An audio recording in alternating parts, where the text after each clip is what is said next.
إن الحمد لله نحمده ونستعينه ونستغفره ونعوذ بالله من شرور أنفسنا ومن سيئات أعمالنا. من يهده الله فلا مضل له ومن يضلل فلا هادي له، وأشهد أن لا إله إلا الله وحده لا شريك له، وأشهد أن محمدا عبده ورسوله. أما بعد، أيها الناس أوصيكم ونفسي بتقوى الله عز وجل، فهي وصية الله للأولين والآخرين. قال تعالى: ولقد وصينا الذين أوتوا الكتاب من قبلكم وإياكم أن اتقوا الله. عباد الله، وأن معاذ بن جبل رضي الله عنه قال: بعثني رسول الله صلى الله عليه وسلم إلى يمن وقال: إنك تاتي قوما من أهل الكتاب فادعوهم إلى شهادة أن لا إله إلا الله وأني رسول الله، فإنهم أتوا لذلك فاعلمهم أن الله قد افترض عليهم 5 صلوات في كل يوم والليلة. فإنهم أتوا لذلك فاعلمهم أن الله قد افترض عليهم صدقة توغج من أغنيائهم فترد إلى فقرائهم. وإنهم أتوا لذلك فاعلمهم وإنهم أتوا لذلك وإياك وكرائم أموالهم واتقي دعوة المجلوم فإنه ليس بينها وبين الله حجاب. متفق عليه. أمبيالتنو أمبا يا فدلي أمبي أنيني ألافيا كانكشي كباني ركون تورو منان كبارا جغو نيالي جوم من كندا ودي كندا بغاية نيالي جوم من فيلي كندا بغاية سرولا. أمبي سيري يما شيتي مني بطوشي على مكة كاني على كلم توتي جنيغونتي على لا أمبي سيري محمد ولا كجون ولا كتشيدين وكسيني نما بكا no temina kaboy hadama dembe woshiya kenyire kunye ani au anka siralanye anka do alanya siranya ode alaka woshiya kanye folo mo ye ani laba mo alako qur'ana kono akonne alaye woshiya ke mo nye mo munun temina awunye ani au abbe kasirane alanye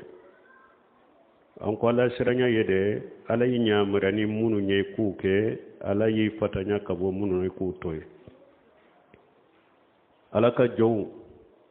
muazu ibn jabal ciden ka seybado ako ciden nyale ci kata yeyi mani ako muazu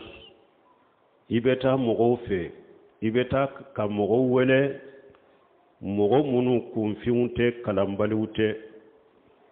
kitabe dunke wude do kitabe duruma men ni tarufe o wele kata sheri kuma fula dema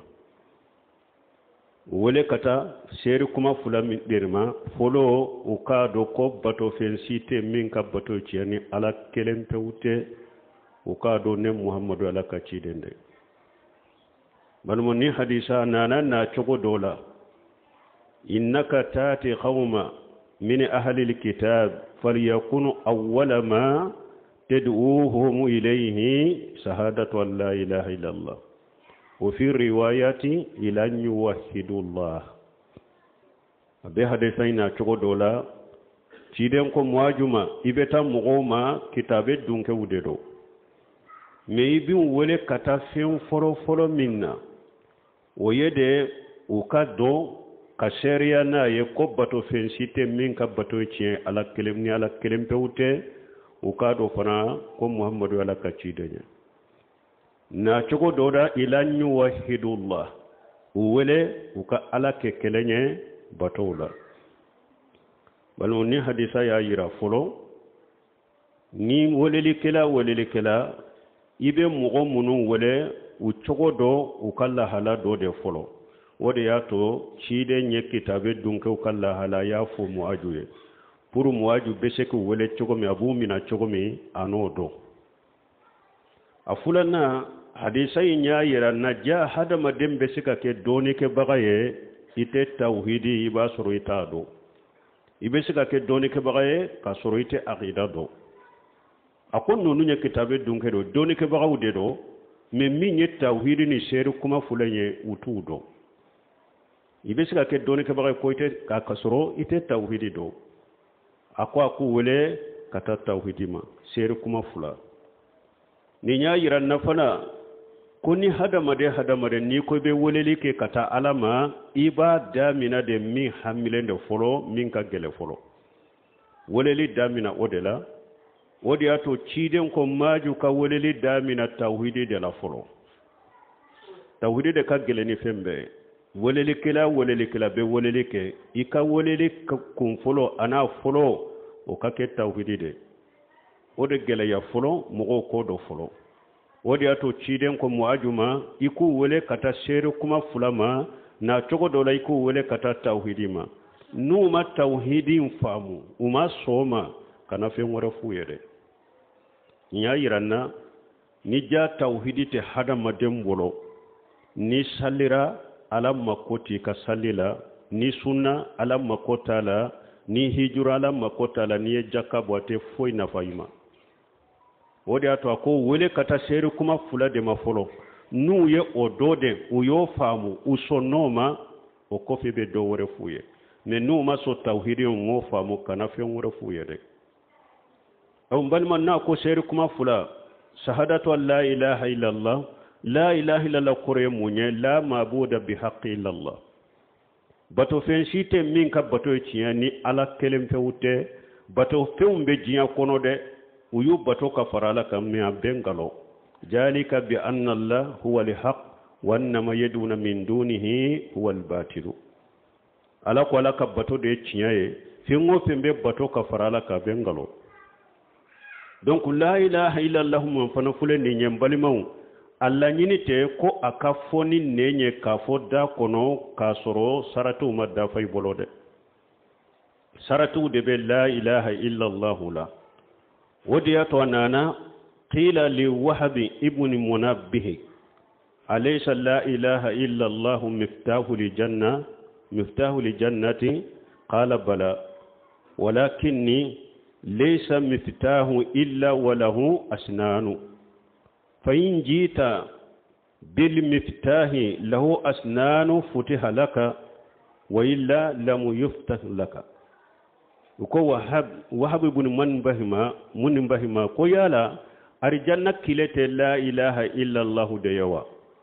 ako oho arjanna kilede la ilaha illa allah ye me ako kilebe nyunde bala ni nana ni kileye nyum bala abe dayele ye me ni nana ni kileye nyuntala ate dayele ye de kayira saratu de be la ilaha illa allah la afoli da kono doro wote o sarati segu kusurunya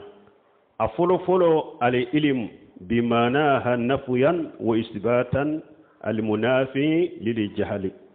la ilaha illa sarati folo ikalla la ilaha illa allah ika manado akorodo ika manado la nyinite kuma sempulunya inne kai da kono ka soroita do fo ikalla la ilaha illa allah ika do de ika manado ninde la ilaha illa allah asarti folo asarti fulana al iqlas al munafi lil shirk wa riyai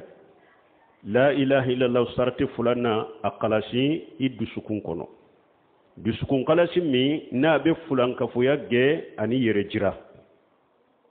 la ilaha sarti fulana de fulanni dusukun qalasi aqalashi dusukun kono dusukun qalasi limmi ni abe shiriku ani yere yira na bogge ka boy dusukun kono la ilaha illallah minye asarti sabana ye jumaye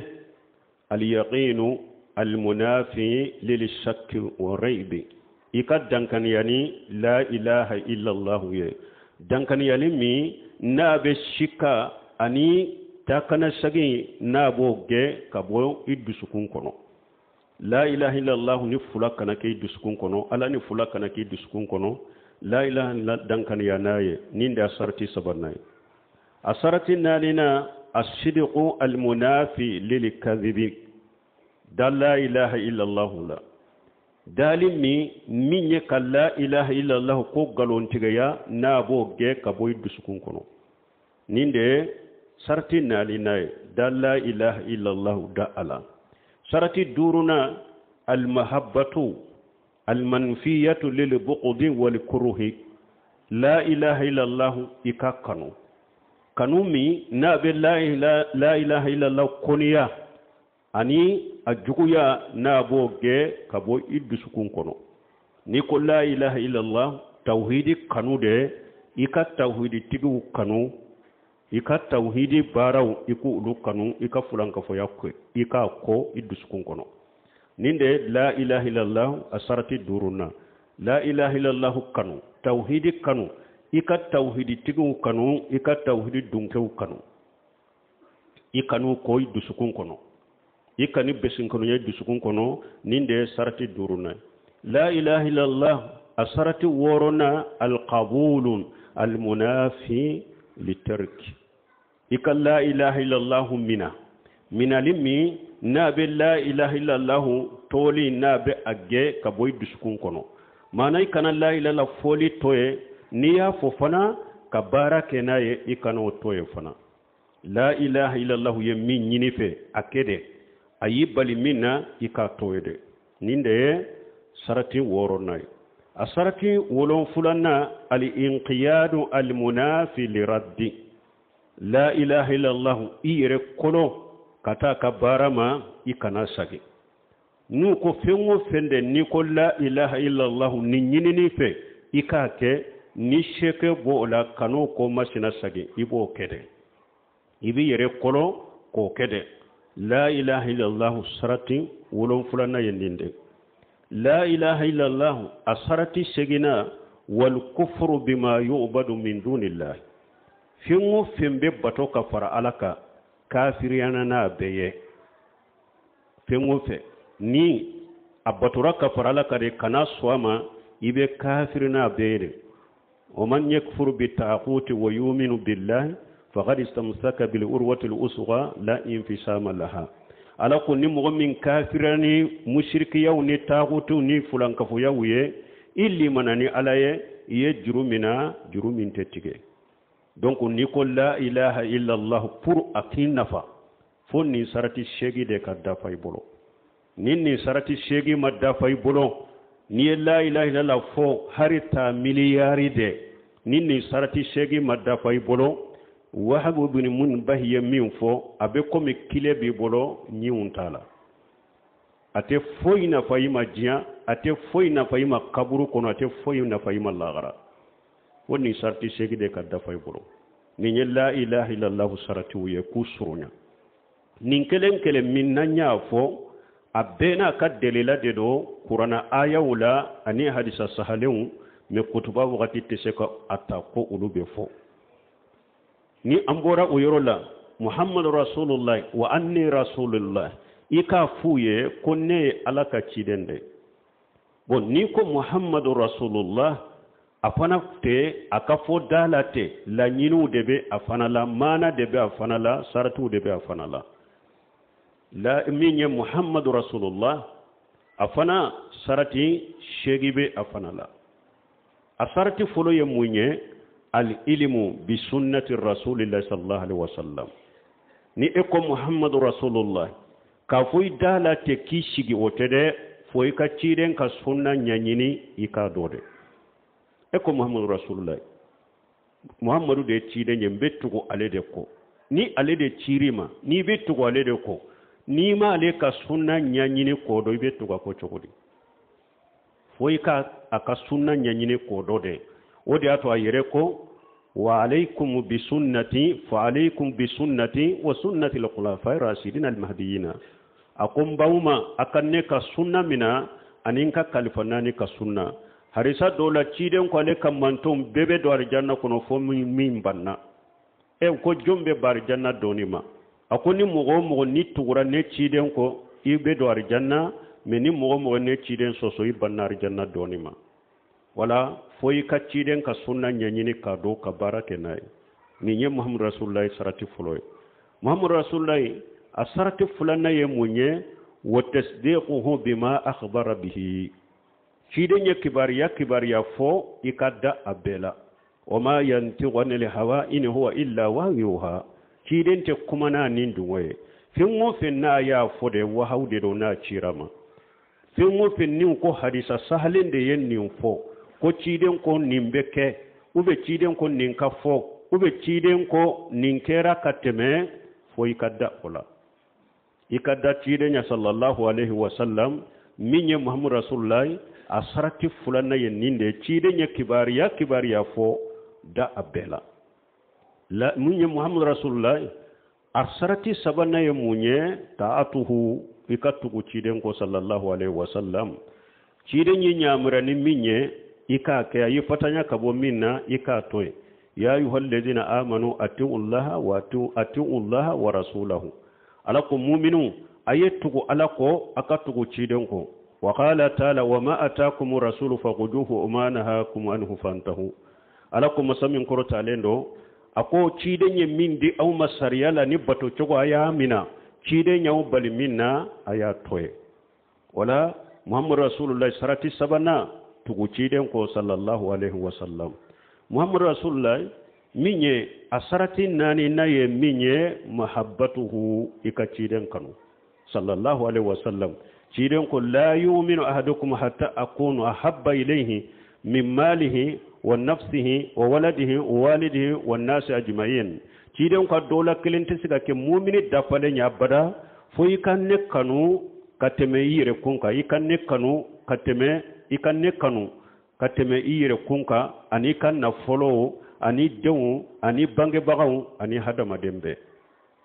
ciden de kanu kateme damfembe ka ciden kanu kateme yire ka akanu kateme kan na foloka akanu kateme ka bange bagaw ka akanu kateme deunka akanu kateme hadama dembe ka donc muhammad rasulullah ninde saratin nani nae ikaciden kanu sallallahu alaihi wasallam ka katasira kanu asarati durna muhammad rasulullah sarati duruna tahqiqul ibadati ala man hajihi ikabatoke haqiqaye ciden ka taboloka tabolo wore kana yayi bolode ibi ka batoke haqiqa ni ciden ka tasira de ani ciden ka sunna batoke haqiqa ciden ka tabolo ka sallallahu alaihi wasallam ninde muhammad rasulullah sarati duruna muhammad rasulullah asarati worona al iman bi afdaliyatihi dala fana iddu sukun kono kallimana naye ko ciden de kausa damfembe damfe shide te jiya kono min kausa ciden sallallahu alaihi wasallam ada fengo fenya hada madenye ciden de kausa ni adama dembeye da olay dusukun kono ikalli mananoye ninde muhammad rasulullah asarati worona muhammad rasulullah asarati wodon fulane jumaye wal iman bi qatimatihi ikadala ko cide sallallahu alaihi wasallam ko ale de ciden labane ciden tena akofe ma kana muhammadun aba ahadin min rijalikum walakin rasulullahi wa khataman nabiyina alakum muhammadu tim wasifaye aula me alaka ciden de do anin nabi nyumu timme baga donc dala yiddu sukun kono ko ciden de ye ciden labanye ko ciden tena kofe muhammadu rasulullah salatu wolon fulana ninde muhammadu rasulullah asarati segina walla nyu ubadallahu illa bima sara ikana alabato ni foye ni cide maminke sariyai koma be jamana in kono chogomi ko beni ka haklina ko beni ka famu ko beni ka tabolo tinyatola nini haklina be mugo bolo ni alabato ni ka haklina ka alabato ni ka famu ye ka alabato ni yere ka tabolo kiriyele nye ni amat be ciden ka sunna na ka tabolo ma ite bato kede ite bato kelaye ibe fude la sarati yella gara ولا يعبد الله إلا بما شرع كان ألبطو نسير الشيء ni muhammadu kuma min ke sariyai sheikh muhammadu ibn abdul wahhab afule kan ni sarati shegi de surunya kuma nani kono konnu yunyininka ko muhammadu rasul amana ye jumaye koy kafo tatuhu fima amara wa tasdiquhu fima akhbara wastinabu ma naha anhu wa jazara walla yu'badu allah illa bima sara akonnu yunyininka ko muhammadu rasul amana ye jumaye ikafo tatuhu fima amara ikatugu ciden ko fenna ayinya mirani minye wastinabu ma naha anhu wa jajara wa tasdiquhu fima akhbara tatuhu fima amara wa yafoloye wa tasdiquhu fima akhbara ciden yikibarani fingo fenye ikadda abdela wastinabu ma naha anhu wa jajara ko ciden yibali minna kibaga koy kam min toye kuyki yore mabbo ola nanina walla yu'badu Allahu illa bima sara koy kana alabatoni sirashiye ni cide Muhammadu nama minke sariyai barakallahu li wa lakum fil qur'anil hakim wa nafani wa iyyakum bima fihi min al-dhikril hakim aqulu qawli hadha wastaghfirullaha li wa lakum wa lisairil muslimina min kulli dhanbi fastaghfiruhu innahu huwal ghafurur rahim.